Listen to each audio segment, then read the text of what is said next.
Yeah, yeah. Zinve, feel the love, did it bless it?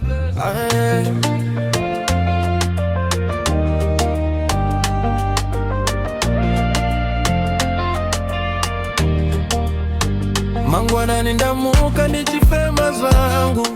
Life is easy, but ndichiri kumira ndakasimba. From the hustle kuswika hapo za ndakarota, yeah. Mwari varipo havandisiye ndiri ndega. Ndakaona mazuva akaoma ndichingochema. Asinasi ndinoseka ndichitenda zvandawana. Handina zvese but ndinezva ndinoda.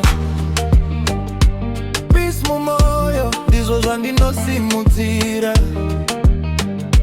Nyasi ndinoti thank you handichemi. Blessing chiri kuuya chichingodzera daily, yeah. Tiri blessed, kunyange zvakaoma. Tiri blessed, maoko kumusoro tichitenda Mwari. Tiri blessed, hatina only mari. Tiri blessed, ulopo rwakawanda.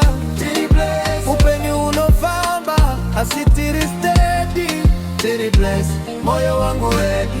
Ndakadzidza kushivirira mumazuva akaoma. Kurota kukuru kunoda moyo wakasimba.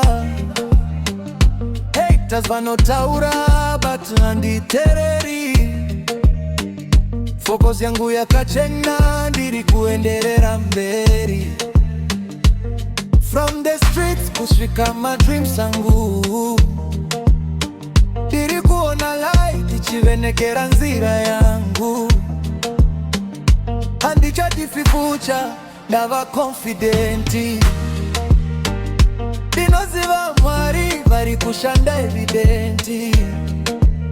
Kana uchinzoswera kuti wapererwa, rangarira kuti une simba mukati mako. Simuka famba usadzokera shure. Blessings zako dziri kuya gara wakasimba. Tiri blessed, kuremoka